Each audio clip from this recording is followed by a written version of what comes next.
What if you're about to walk away from something that God still wants to heal? I'm not trying to tell you what to think, but I am giving you something to think about, okay? And more importantly, I'm not coming at you right now. I'm not trying to guilt you or shame you or anything like that. I need you to understand that this is a rescue mission, family. Because even though I don't know you personally, I never spoke to you before, just know that I love you. I care about you, your marriage, your family. I care about where you are and what you're going through right now. Yes, I know it hurts.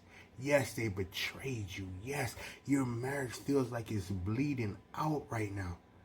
But hear me, before you run, ask yourself this one question. Did God release me, or am I just getting tired of fighting? See, we've been conditioned to treat our covenant like a contract, meaning when it ain't working, when it breaks, we bounce, we bail, we just run. But that's not kingdom driven. That's culture driven. Understand this. God never promised a pain-free marriage. I know it'd be easier if he did, but he didn't. What he did promise is to be Lord over even in the pain, if you let him in. And some of y'all are about to make a permanent decision that's based on temporary pain and temporary thoughts.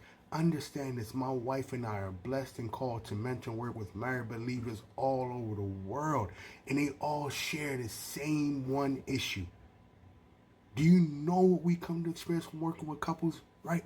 The real main one issue is broken marriages are not just broken because of betrayal, but spiritual disconnection is the common denominator. See, because when Jesus is no longer at the center, that means crisis becomes your compass of what you're navigating through. And instead of fighting with God, you start fighting without him. But hear me, family, God hasn't left your marriage. And if he hasn't walked away, neither should you. Here's what the world won't tell you. So this is what I'm going to tell you right now, because the world ain't going to tell you this. Crisis is not your permission to quit. It's your invitation to war with the Holy Spirit, to war for your marriage, to bring truth, wisdom, help, accountability, and presence into the part of your union that feels like they're falling apart right now. Family, your covenant is not a convenience. It's an assignment. But I want you to hear us on this, and we mean this from the bottom of our heart, right? Because it's an assignment, that doesn't mean you tolerate abuse. That doesn't mean you ignore boundaries. But what it does mean is that you don't hand over your marriage to the enemy just because it hurts right now.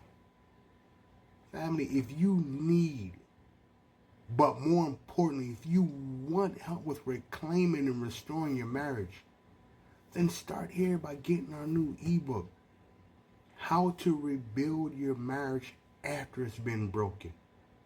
Listen, it's not just for couples, it's for submitted spouses who are ready to rebuild from the inside out. This is your battlefield, right? This is your guide.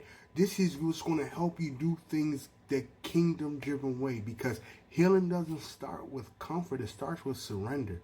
So I want you to drop a thumbs up in the comments if you want the link.